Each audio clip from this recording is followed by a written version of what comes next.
Hello and welcome back, guys. This is another tier video, and as you can see here from the title, Real Madrid 2025 tier list. This will be a tier list to rank all of the major players, coach, and even the president in the year 2025. This was updated to the 25-26 season, so I thought it's a new year. I have to rank everyone based on so far this season.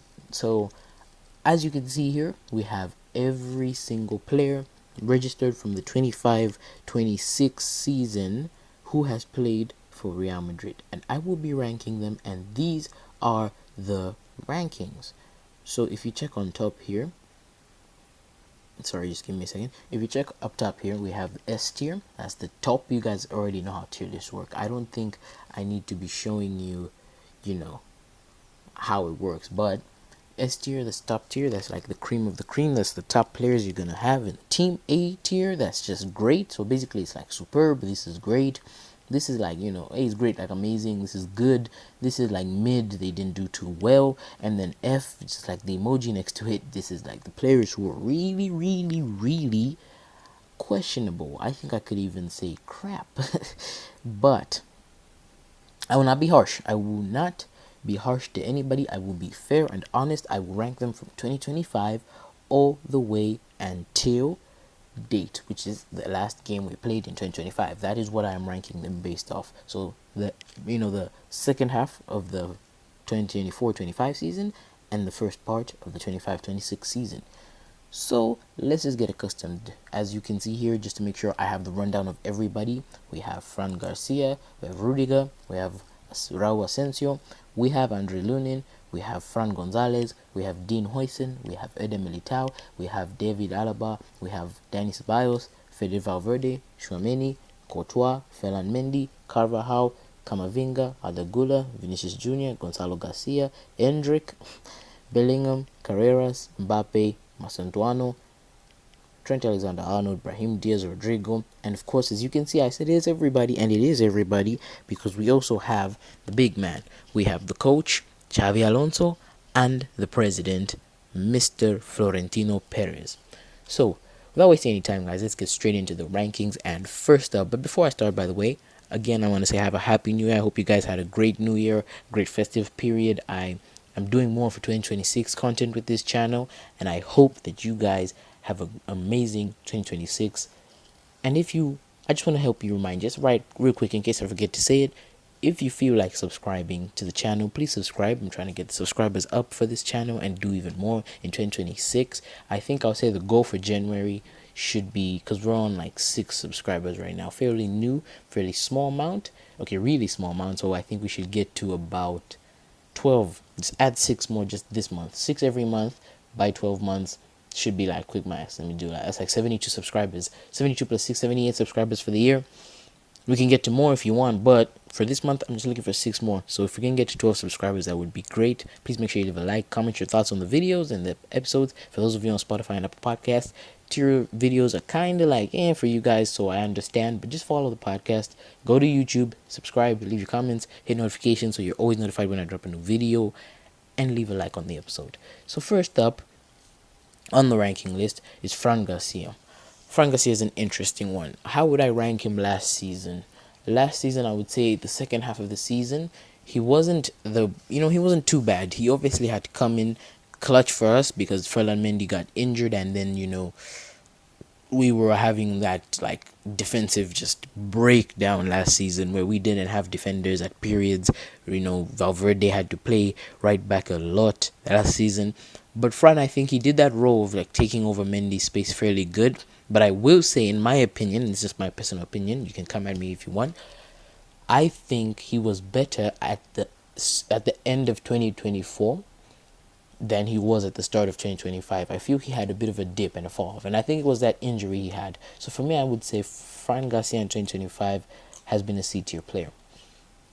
Next up is Tony Rudiger, and this one is an interesting one. It really is, because if you asked me, throughout his Madrid phase, I would say my favorite season of Rudiger would be maybe 23-24, purely because that was when he was like solid, like full on. He was like our defensive rock. But I will say he had he had an underrated 24-25, because for the 2024 part he started off really good, but then just like Fran, I think he got injured and then it rocked him. But unlike Fran, I think he was a bit better this season, so I would give him a B tier. For 2025, I would say Rudiger was a B tier player for me. He wasn't A, but he wasn't C. Next up is Raul Asensio. And this one, okay, I might say this for everybody, but this is an interesting one because for him, when he first came on, this guy was clutch. I actually was so happy that this guy joined.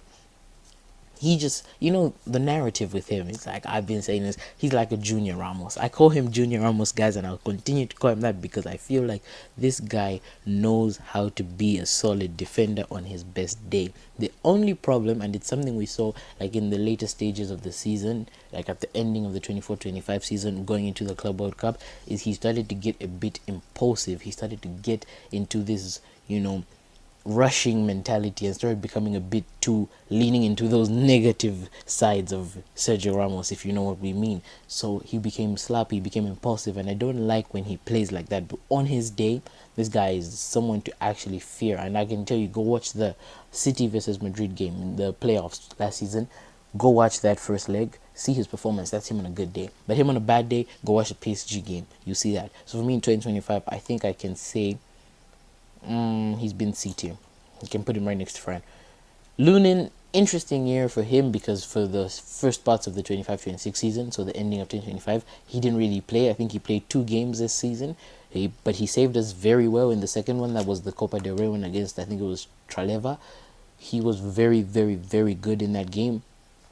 Of course, it's not perfect because we conceded and we almost drew with a third-tier team, but he did save us from that embarrassment of drawing or losing with them.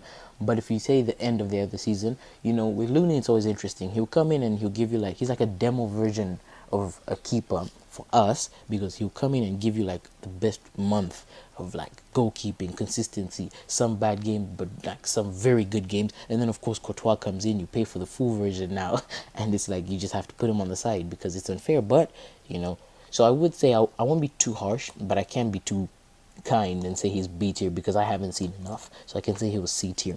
The next player,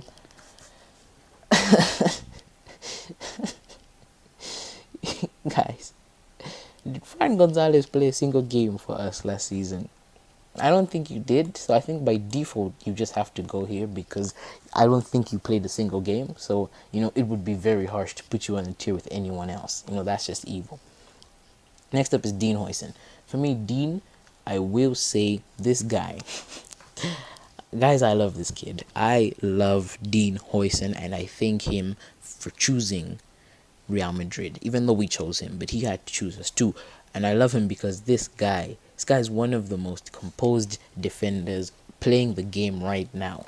He does have his day, just like every dog. He has his day where sometimes he's a bit too relaxed. He's a bit too calm with it, and then he shows that sometimes he comes from not a lower league because it's from the Premier League, but from a lower side where there was less intensity.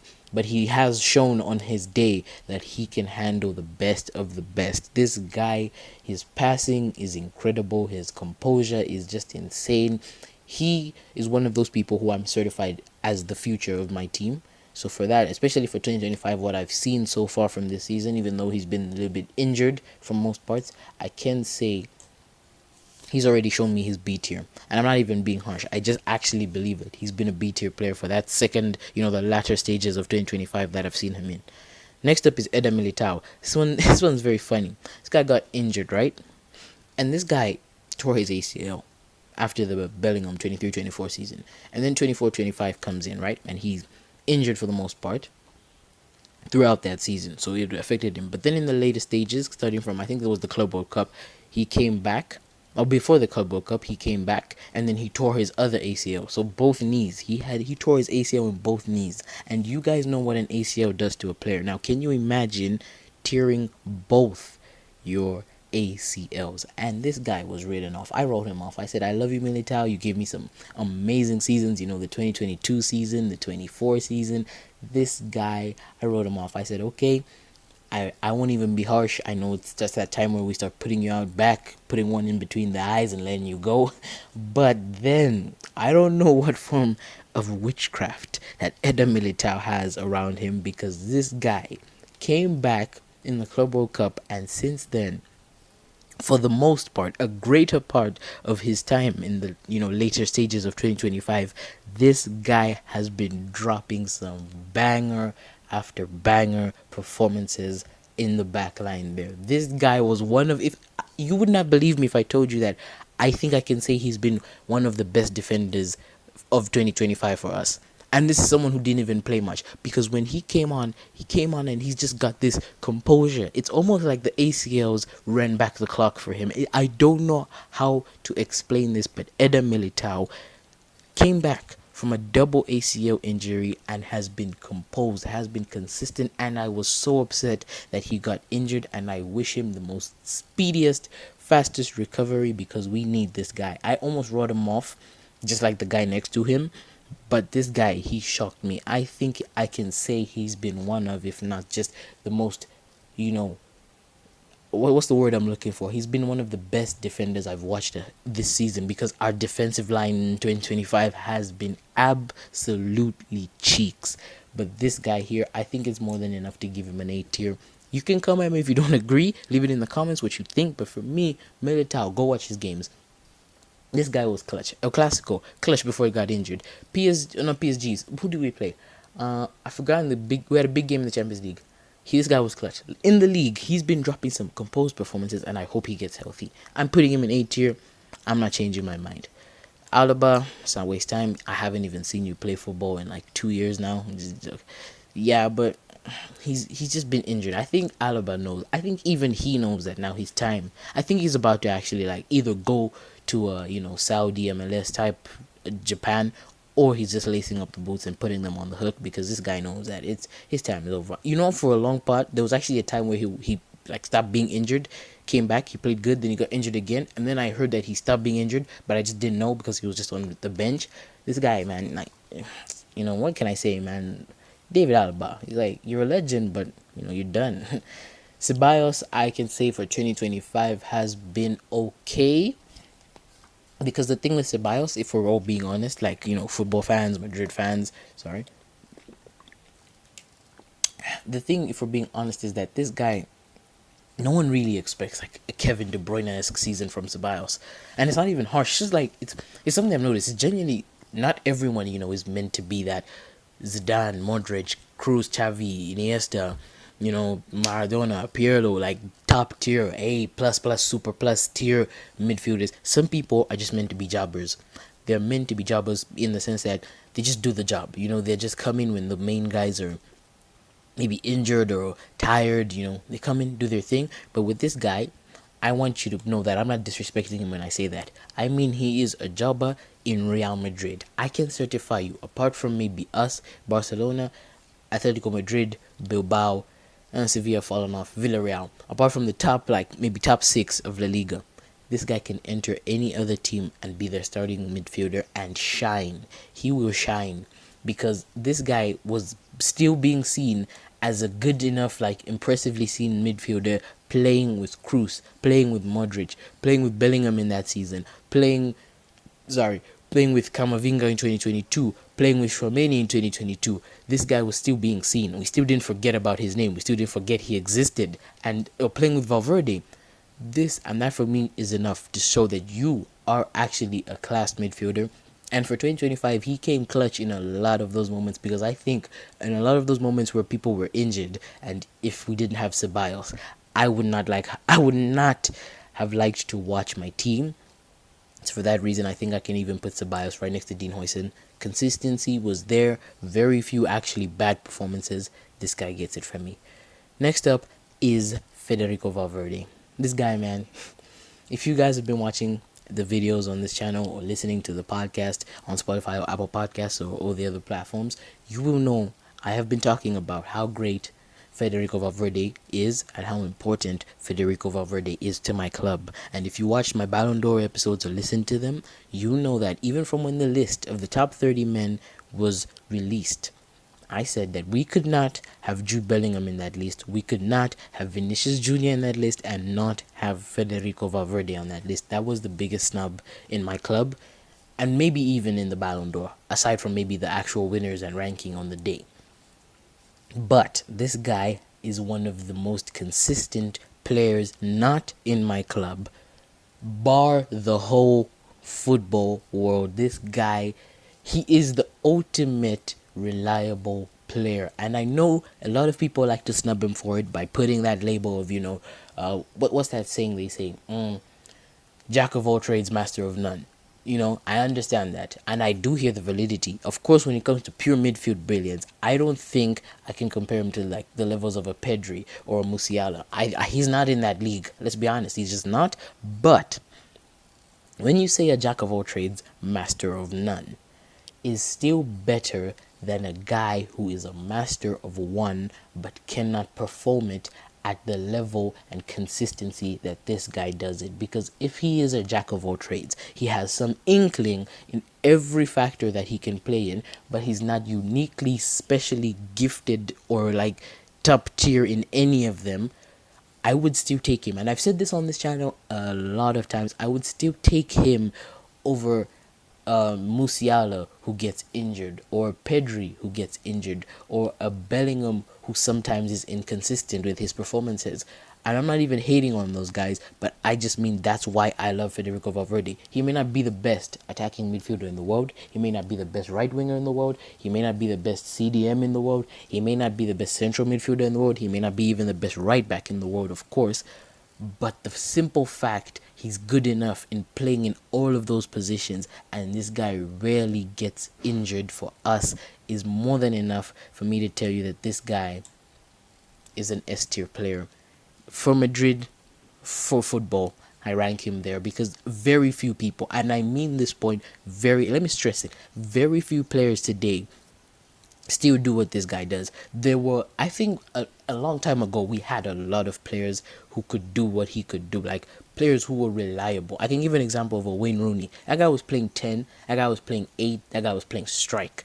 Very few players can still have that versatility that this guy has. So for me, I think it's bar none. This guy is like in a class of his own sometimes in this team, and one of the reasons, if you want to know why I've put him this high on this list, let me tell you this: think about Real Madrid's football, and think about how our past 2 seasons would have gone. Like this 25-26 season and 24-25, that this like absolutely trash season that finished. Think about how they would have gone with the problems we had, and then Valverde gets injured. I do not want to watch my team play if Federico Valverde is injured. Oh, this guy, man. I promise you guys he's going to play goalkeeper one day. I'm waiting for it. When this guy plays goalkeeper that day, I might just release a video doing something crazy, because I know that this guy one day is going to lace up those gloves and he's going to play goalkeeper for my team. Please don't happen. I'm just joking. Next up is Tchouaméni. Tchouaméni's interesting. If you ask me, I would say he was better at the end of 2024 than the start of 2025. Purely also because that's when we started getting those injuries, and Ancelotti started moving him back to center back a lot. So it really took away from his defensive midfielder, work. But I will say that for 2025, like the ending part and the start of this season, this guy has been very, very underratedly consistent, and he goes under the wing, he goes under the radar. We don't see it, but Tchouaméni has actually low key, not even low key, maybe mid key, high key, been one of the most consistent players in that midfield. I think I can say that for 2025 he is even better than Camavinga. I think this was a better year for him than for Camavinga, because of course Camavinga had a great 24-25, like 24 starting period, but then after the injury before the Super Cup, he's back, been down. So I can say that Tchouaméni in 2025 has been better than Camavinga, because this guy has been consistent. This guy is constantly helping us out when we need it. He's, jobbing for the midfield, even though sometimes it takes away from his skills up front, and he's got a hell of a shot on him. I think he scored a banger. It should be in 2025. This guy is just like, he's one of those very needed defensive midfielders in a team. He helps bring well balance to the midfield, and that's something that we lack. We heavily lack. So I think I can say Tchouaméni, okay, I won't put him in A but I can put him above Rudiger and B tier because they're just interchangeable. They even played center back, partnership like that. So that just shows you how good he's been. Also, Thibaut Courtois, this guy, man.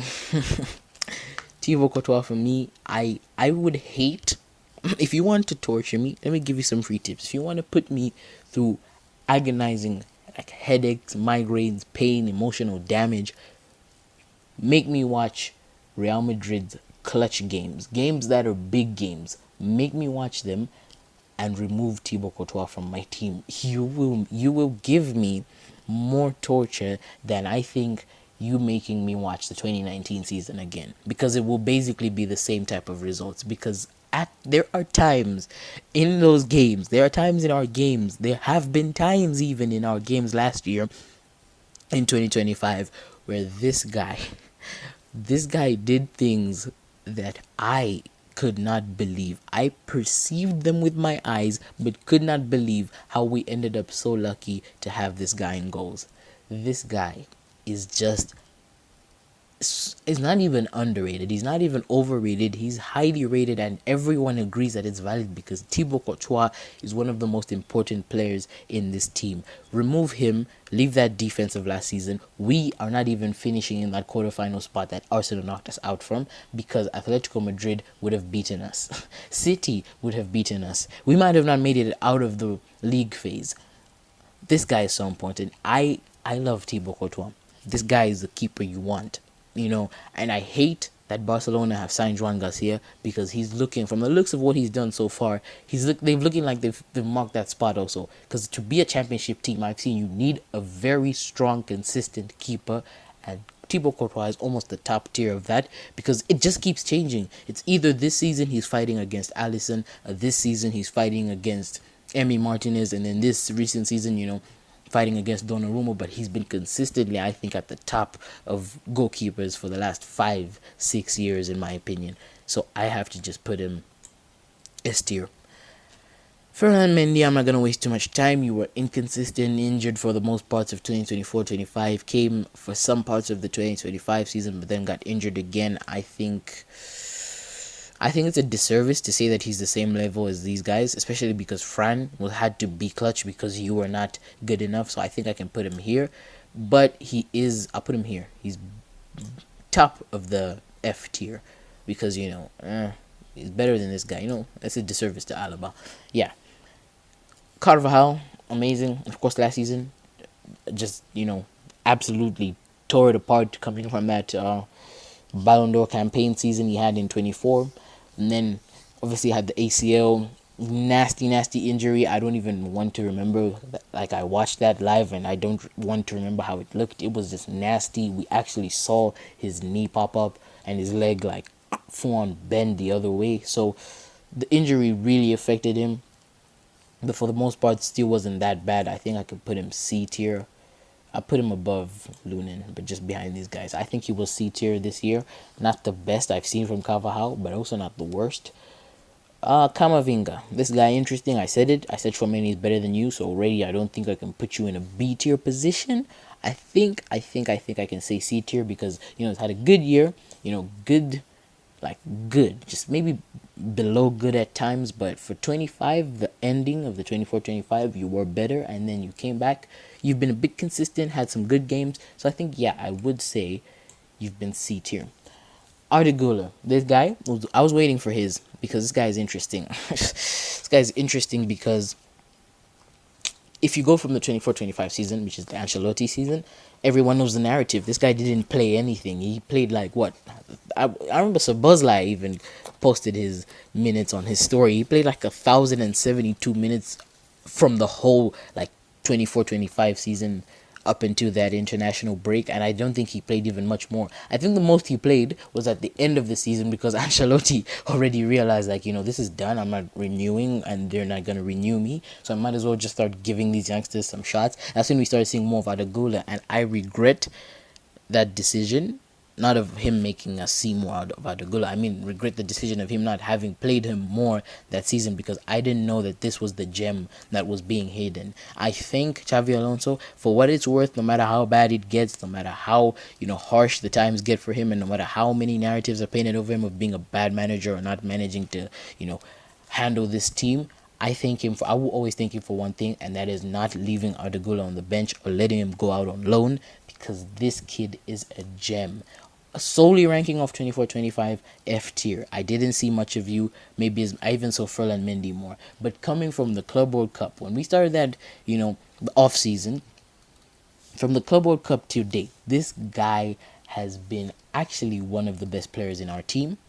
This guy has been consistent. This guy has been playing at a high level. This guy's connection with a man I'll get to in a few has been one of the founding movements of why this season seems to be, still having enough potential for us to go and win things. And I think if we're going to go down the line and win things this season, it's going to be not heavily, but semi-heavily because of his performances. Because on his day, oh my God, this guy is amazing and incredible to watch. Ardagula goes into the A tier for me. I wouldn't put him S tier just because, your start of 2025, man, that was like complete cheeks. Vinicius. It pains me whenever I see Vinicius and I have to talk about him. Not because, I hate him. It's because it's just so sad, after that Ballon d'Or night. And the thing that I feel a lot of people are forgetting, guys, is it's not really even that Ballon d'Or night ruined him completely. Because if you remember, this guy started off the 24-25 season where he left off in the 23-24. He was amazing at the start of the season, coming from the Super Cup, coming into the start of the league, coming into the start of the Champions League. Heck, go watch the Dortmund game in the group stage. This guy, that day just before I remember it was the Tuesday, the week before that Ballon d'Or weekend. This guy scored a hat-trick. We remember that hat-trick. The 3 amazing banger goals. He was on pace to have an even better season, and then the Ballon d'Or night hit, and that just absolutely rocked him. He started to lose his confidence, and then it didn't help that the team had signed another big player who, relatively, if we're comparing, is somewhat seen okay, now let me not sugarcoat it, is bigger than you. It doesn't help with your confidence, because then now that also takes a toll in, have they signed this guy because they're worried I was not enough? We said we needed a striker, but we've signed a striker who likes to go into my position, so I have to do more. And then you add the pressure of when you lost the Ballon d'Or and that whole narrative, and then you went and did the most dumbest mistake I have ever seen. I know what you were going for, and I know it's one of those 50-50 situations where if he paid off on it, we would have said this is motivation masterclass, Ronaldo-esque, but it didn't pay off, and I'm talking, of course, about him saying I would do it 10 times harder if I had to. This guy has been memed through the moon, and I'm not someone who believes in TikTok football. I'm not going to judge someone just off the memes and how they're, people react to what they say. But I don't like that he did that. Not because, it was minus aura or embarrassing or anything. No, I don't like that he did that because he put unnecessary pressure on himself. You have said, I will play 10 times better than I did in my Ballon d'Or worthy campaign if it means so for me to get this trophy, and your team has just signed Kylian Mbappe. You are now putting pressure not only to play 10 times better, Vinicius Jr., but also having to outshine Kylian freaking Mbappe. Do you know what challenge that is? If you want to gauge, let me give you guys a scope. If you want to gauge how hard it is to outshine Kylian Mbappe, look at the current Ballon d'Or winner. This guy played, what should it be, 2 or 3 seasons with Mbappe. I know a lot of people like to think that Dembele joined just last season. This guy played 2 seasons with Mbappe in PSG. And he was not seen for jack. He had good games. He had the Barcelona game, we were seen good, but still the narrative, because Mbappe scored those last 2 goals, was Mbappe's night. Mbappe knocks off Barcelona.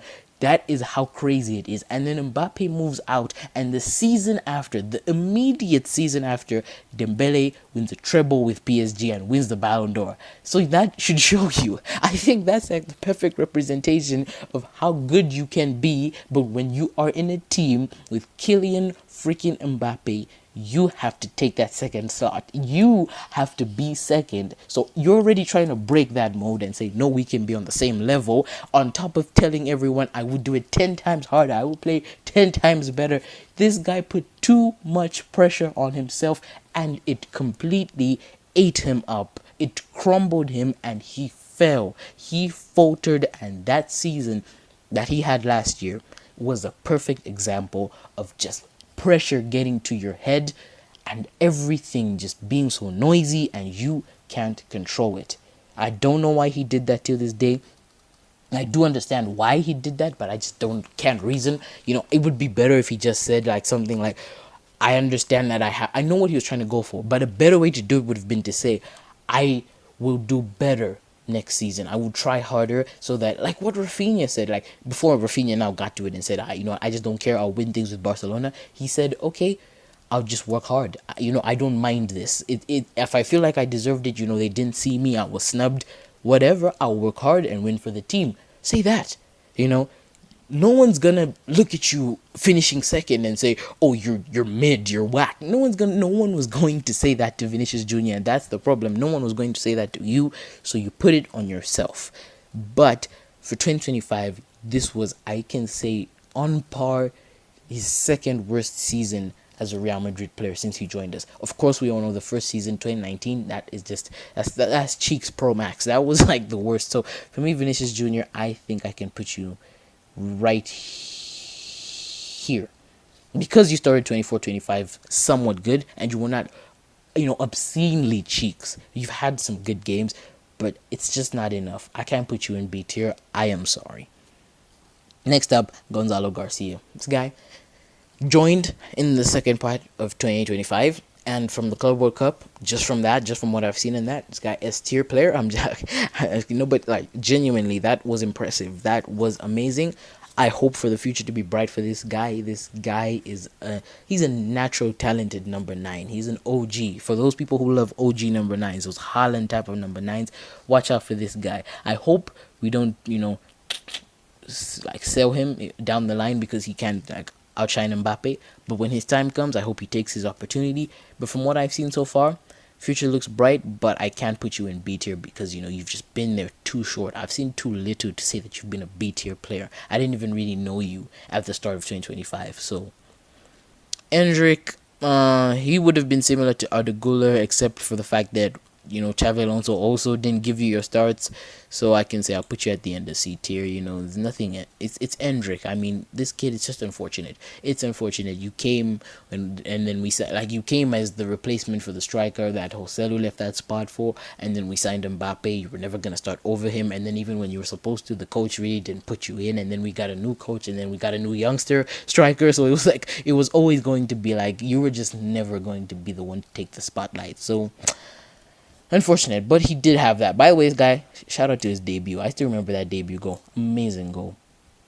Jude in 2025 has been interesting. 2024, if you asked me, I would make a whole Jude ranking of himself, like his own tier, because absolutely, I'm still shocked to this day, guys. I still get shocked just how good he was when he joined that first season. I think top tier, going in like best debut seasons of all time, because that was just amazing. I just wish we had won the Copa del Rey so that we could have won the treble that year, because that season deserved a treble. But I digress. 2025 for Jude, a bit up and down, bit here and there. It was never going to be as exciting as last season. I keep telling people this. It was never going to be as Jude as you saw, because that wasn't what he was even bought for. We didn't buy Jude so that he can play striker. We bought Jude Bellingham to help the midfield role that Cruz started to phase out of. So this is what he's doing this season, but I do feel he scapegoats a little bit in that, like us as fans, give him that scapegoat of saying, oh, he's playing more of a defensive role, that's why he's not seen. Sometimes he does, just move around a lot on the pitch and doesn't really do much, but he's still been very good. I think I can say for 2025, I can still put him here.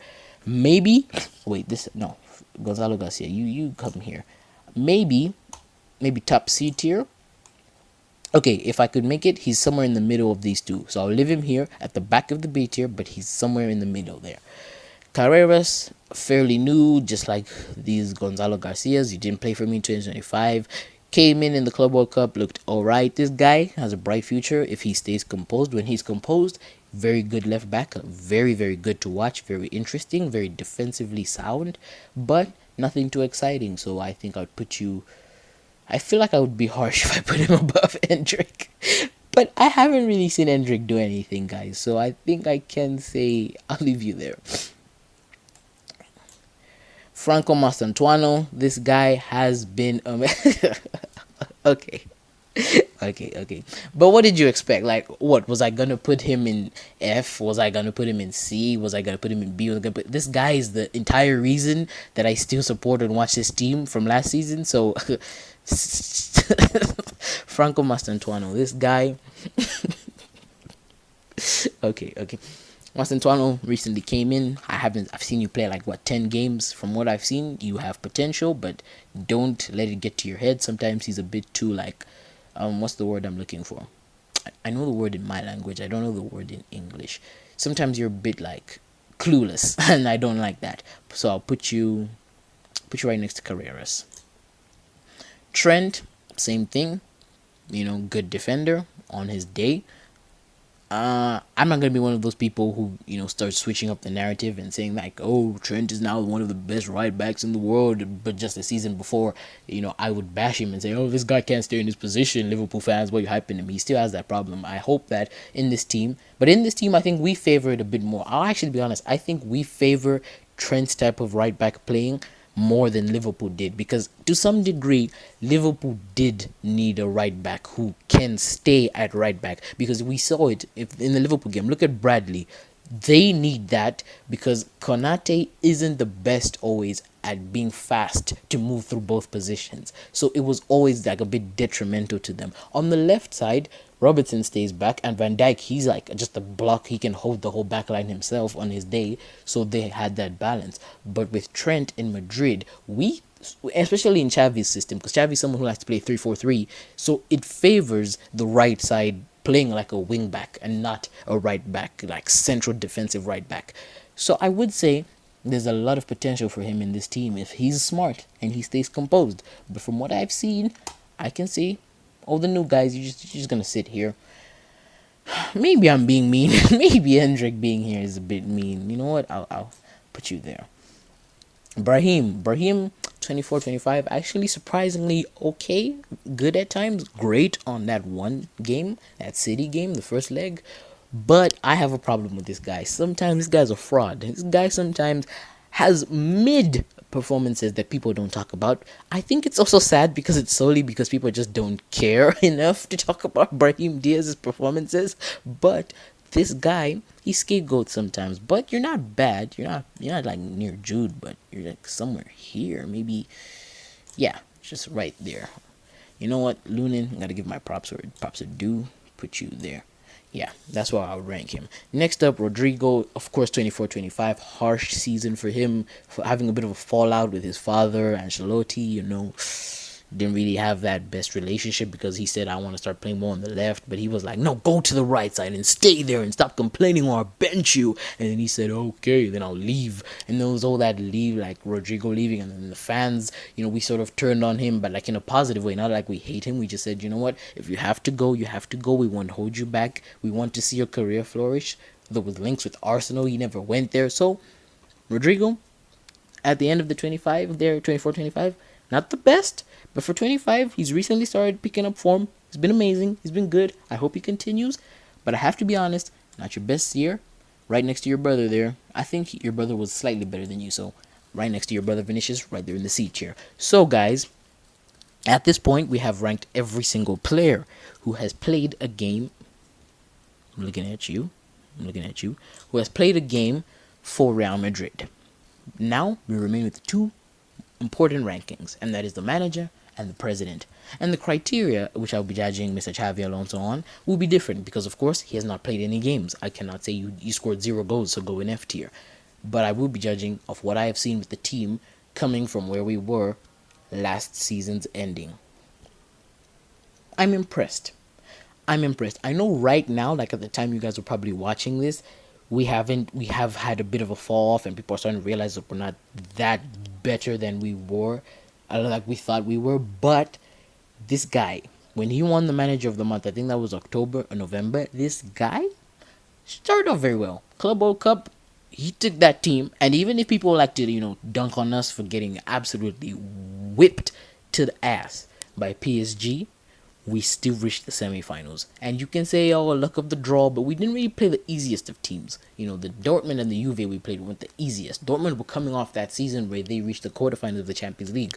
So I will say we did actually go to the semifinals, and I didn't think we would go that far in that tournament unless we played like the Pachucas and the Al Hilals.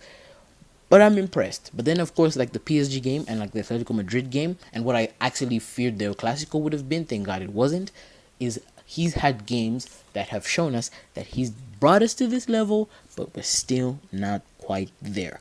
His tactical management at times is not bad, right? I wouldn't label it bad, but what I will label it as is small club mentality. I feel like he needs to realize fully that he is no longer managing Bayer Leverkusen. He needs to realize that he's now managing Real Madrid, which is, whether you like it or not,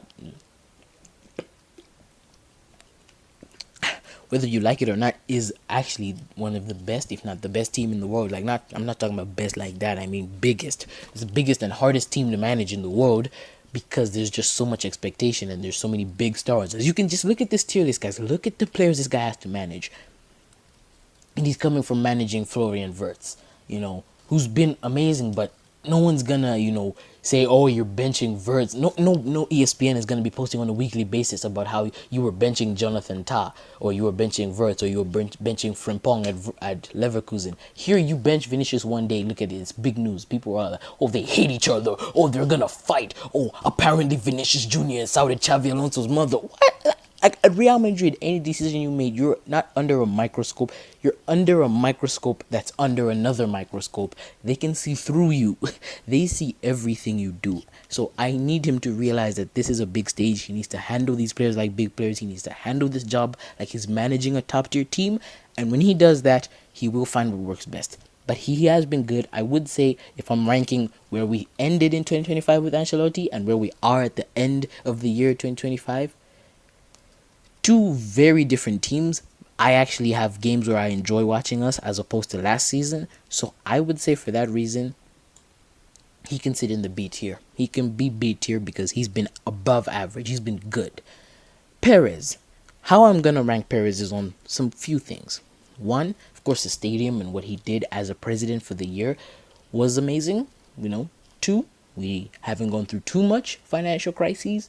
I know we're not talked about enough as Barcelona, but I do know that there's some financial crises that are happening at that club. 3, transfers you allowed and had happen in your club. You got us Dean Huijsen. Props to you. You got us Trent. I don't know how you did that. And in that same season year, I can tie it to the previous one. You did get us Mbappe for that season. Amazing. So I will say you did very well. I will say this is one of your lower years as a president because there have been some dramas I didn't like. One for me, the Ballon d'Or thing in 2024, I didn't really, enjoy what we were doing. The referee complaining thing, But I understand it's a big club. This guy's just tired, guys. He's seen it all, That's why he doesn't really stress when people say, oh, Vinicius Jr. is doing this or your manager is not doing this. This guy has seen it all. He's seen the highs, he's seen the lows. He's been everywhere. But I will say I can rank El Presidente just right next to the coach. And guys, that was my ranking of every, and I mean every Real Madrid player, including the coach and the president of the team. Maybe I should have put the coaching staff. No, I don't even know their names. I would just be lying. Put the coaching staff right next to the coach. They're one system. Yes, of every Real Madrid player, including coach and president for 2025. If you agree with this list, please let me know in the comments. If you disagree, also let me know in the comments. I want to hear where you guys would have put somebody. Please please share the episode, follow for those of you who are listening to this podcast. I know tier list rankings, when you're listening to them, it's kind of weird. You have to visualize it. You have to make your own tier list in your mind. Maybe you like the channel so much you put a pen and paper and start writing it down what I was saying. If you did that, props to you. Please, I encourage more of that. But also, again, don't forget, please subscribe to the channel for those of you on YouTube. I said we're trying to get to 12 subscribers by the end of January, which is very low, I know, but set small goals, achieve bigger ones, get more impressed. This was the ranking. I hope you liked it. I hope you liked this episode. If I had to rank the S tiers, I think it's either like this or like this. It's just like last time. Every time I do a tier list, I think these 3 end up on the S tier. I'm hoping one day one of you guys can make it onto this list. I would say Courtois, would just be third just purely off the fact that he's a keeper, like keeper bias. Mbappe scored the most goals and helped us, stay relevant last season. And then Valverde has been jobbing out for every position. So yeah, just like this. So I hope you liked it. I hope you enjoyed this episode. It's been a long one. I am tired. Peace.